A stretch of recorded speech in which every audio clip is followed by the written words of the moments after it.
Dicen que el infierno no está bajo nuestros pies, sino detrás de una pantalla, esperando a quien sea lo suficientemente curioso para cruzar el umbral digital.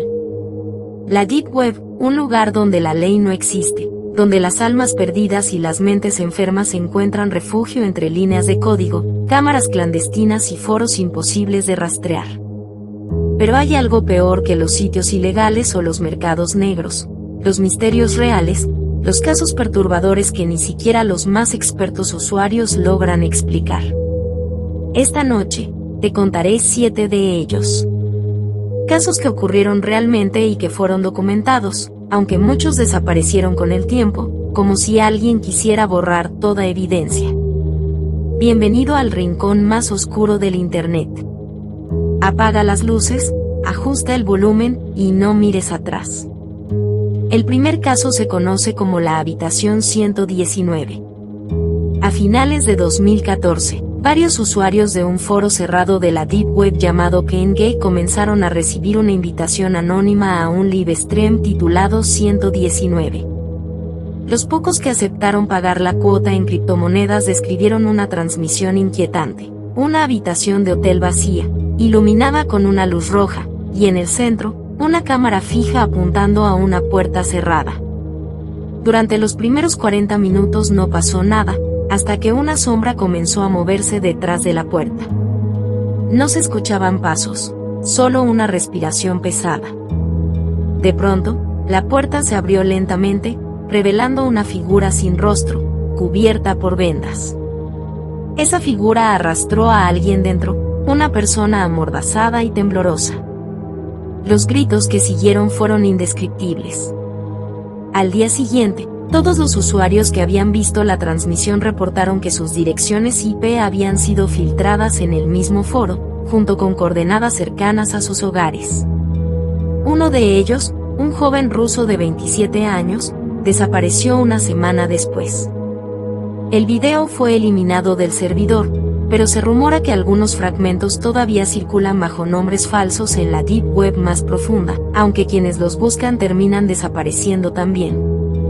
El segundo caso se llama el Proyecto Marioneta. En 2011, un grupo de desarrolladores anónimos lanzó un juego oculto en la red Tor. Aparentemente era una especie de simulador interactivo de decisiones morales, pero pronto los jugadores descubrieron algo mucho más siniestro.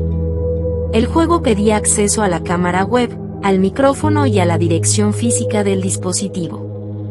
Una vez otorgados los permisos, comenzaban a aparecer instrucciones extrañas. Sonríe durante 10 segundos, aplaude 2 veces, no te muevas cuando la pantalla parpadee. Quienes ignoraban las órdenes recibían mensajes como te estoy observando o ya no estás solo.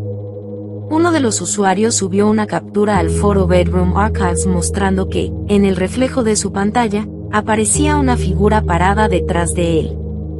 Nunca volvió a escribir.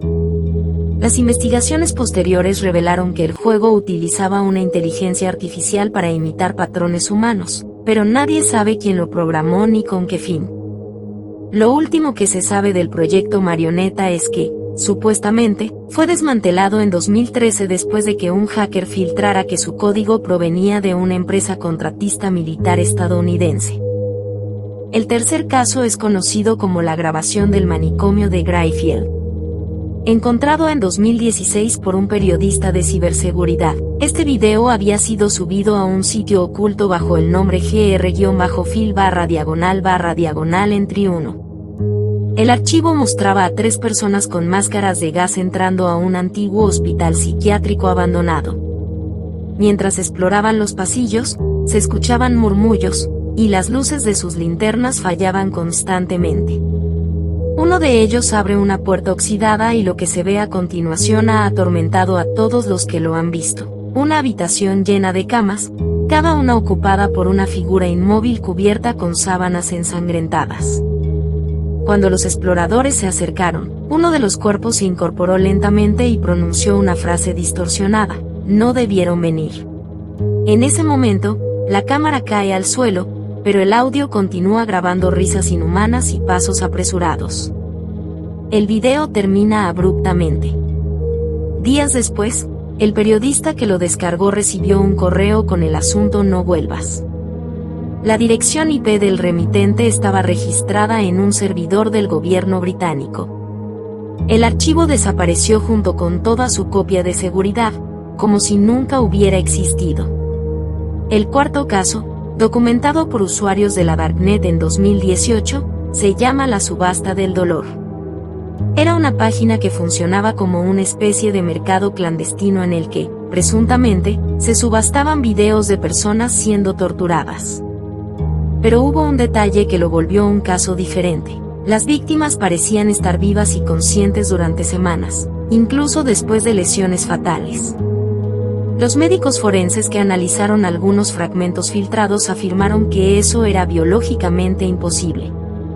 Se llegó a sospechar que los organizadores utilizaban drogas experimentales o manipulación genética. Sin embargo, la teoría más aceptada es que el contenido provenía de un experimento militar fallido relacionado con la estimulación neural. Cuando el sitio fue intervenido, los responsables simplemente desaparecieron. Sus criptocuentas se vaciaron y sus nombres jamás se encontraron. A día de hoy, algunos investigadores de la Interpol aseguran que la subasta del dolor fue real y que sigue activa en redes cerradas de la Deep Web bajo otro nombre. El quinto caso es uno de los más inquietantes, el Foro de los Nacidos Muertos. Descubierto en 2012 por un usuario llamado Elix Hunter, este foro no hablaba de fantasmas ni rituales, sino de personas que afirmaban haber muerto y vuelto a la vida digitalmente. Los usuarios se presentaban con frases como "morí en 1998" o "mi cuerpo ya no respira". La página tenía un diseño simple, con un fondo negro y letras rojas, pero lo que más perturbaba era que las publicaciones parecían hechas por personas que ya no existían en registros civiles. Algunos nombres coincidían con fallecidos reales, y cada comentario contenía datos personales imposibles de falsificar. Lo más espeluznante fue que Elix Hunter recibió un mensaje privado del administrador del foro que decía: "Bienvenido, tú también moriste en 2012". 2 semanas después, su cuenta fue hackeada y todos sus dispositivos quedaron bloqueados. Cuando reapareció, subió un video a YouTube asegurando que escuchaba voces a través del router. Un día después, se quitó la vida. La policía no logró rastrear el origen del foro, que desapareció sin dejar rastro. El sexto caso lleva el nombre de El Orfanato Digital.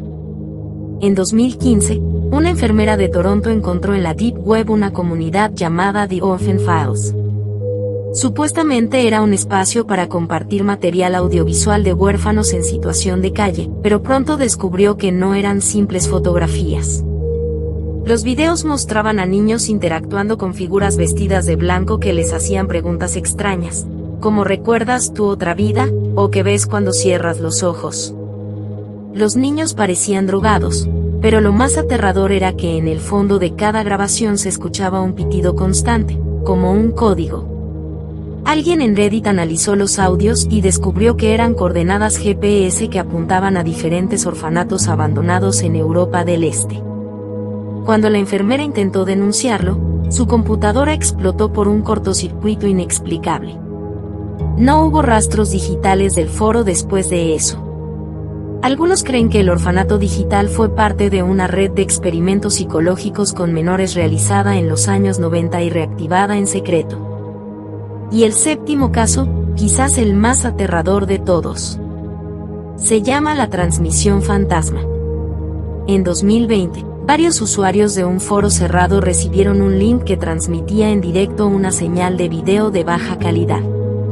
Se veía una habitación con una radio encendida y un reloj de pared que marcaba siempre las 3:33. Cada cierto tiempo, la radio emitía un sonido distorsionado que, al ralentizarlo, reproducía voces humanas diciendo nombres. Algunos eran nombres de usuarios del foro. Minutos después de escuchar su propio nombre, las personas reportaban sucesos extraños en sus casas, interferencias, susurros, luces que se encendían solas. Un usuario registró en video una sombra moviéndose detrás de su monitor justo después de que su nombre fuera pronunciado en la transmisión. 3 días después fue hallado muerto por paro cardíaco frente a su computadora. La transmisión se desconectó al día siguiente. Ningún rastro del servidor fue encontrado, pero algunos aseguran que si ingresas las coordenadas del reloj, 3 horas 33 minutos y 33 segundos, en la barra de búsqueda de ciertos navegadores Tor, puedes oír el mismo sonido de fondo, y a veces, una voz que dice tu nombre. Internet no es solo información ni curiosidad. También es un espejo del alma humana, un reflejo de lo que preferimos negar, el placer por lo prohibido, el dolor, la oscuridad. Cada uno de estos casos es una advertencia, una prueba de que no todo lo que existe en la red debe ser explorado. Así que si alguna vez alguien te ofrece una invitación a una página desconocida, un link encriptado o una transmisión privada, recuerda esto: en la Deep Web no todo es lo que parece. Algunos rincones no te observan, te llaman. ¿Y tú, te atreverías a entrar? Si te atreviste a llegar hasta aquí, déjame un comentario diciendo: entré y sobreviví. Suscríbete para más historias reales del lado más oscuro del Internet, y activa la campanita si te atreves a seguir explorando lo prohibido.